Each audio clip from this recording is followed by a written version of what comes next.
Still fresh in my mind, the year is 1993. Matapos magsawa teachers ko sa elementary, sinipa nila ako patungong high school. Bago na mga classmates ko, bago na ang schedule. First day of classes sa flag ceremony, nakikinig sa disma ng Bone Thugs and Harmony. And here comes dumadating mga seniority, sabay sungkap sa bago kong polo. What is my G? O gangsta, usong-uso sa eskwela, tag sa koridor at graffiti sa kubeta. Favorite subject, PE, recess. Ganto pala sa high school, legal mag-cutting classes. Di ko rin malimot, wow, yes, dito rin sa high school unang nakascore. At pag may CAD formation, feeling ko ay nasa hell. Buti na lang pag recitation, laging saved by the bell.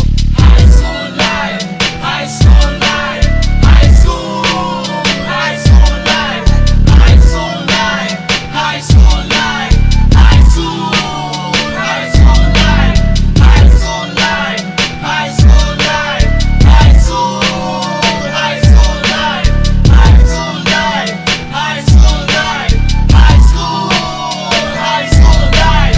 Lagi na lang late, ang dami ko ng absent. Minsan lang pumasok, wala pa akong assignment. Sa aking pag-aaral di masyadong dedicated. Mas okay maglakwatsa o manood ng X-rated movie, mag-arcade o mag-stroll sa mall. Sa 4 na taon hindi man lang nag-honor roll. Sa eskwela, sa bahay, hindi ka maka-epal. Parent needed na naman, sabi ng aming principal. Sa tuwing periodical test, para akong may stress. Niwalangan lecture, manghiram pa is a mess. Magsindi muna ng yosi para makapag-relax. Wala akong pinasa, pati values ko bagsak.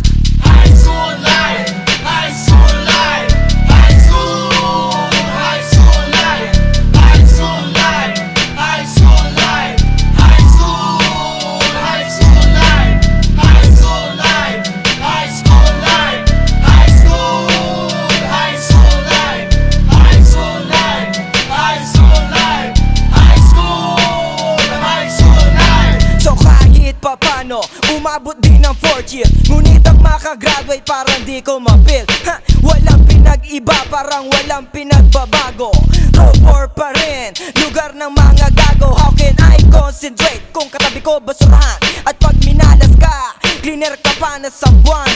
Bagsak pa rin lahat ng mga academic subject. Ang tangi kong pag-asa'y mabigyan ng special project. Kailangan magsumikap para makabawi, kakayanin ko to. Ayokong magbaka sakali, at kung sakaling bigyan ng pagkakataon, magiging college ng Supremo sa isang taon. Hey!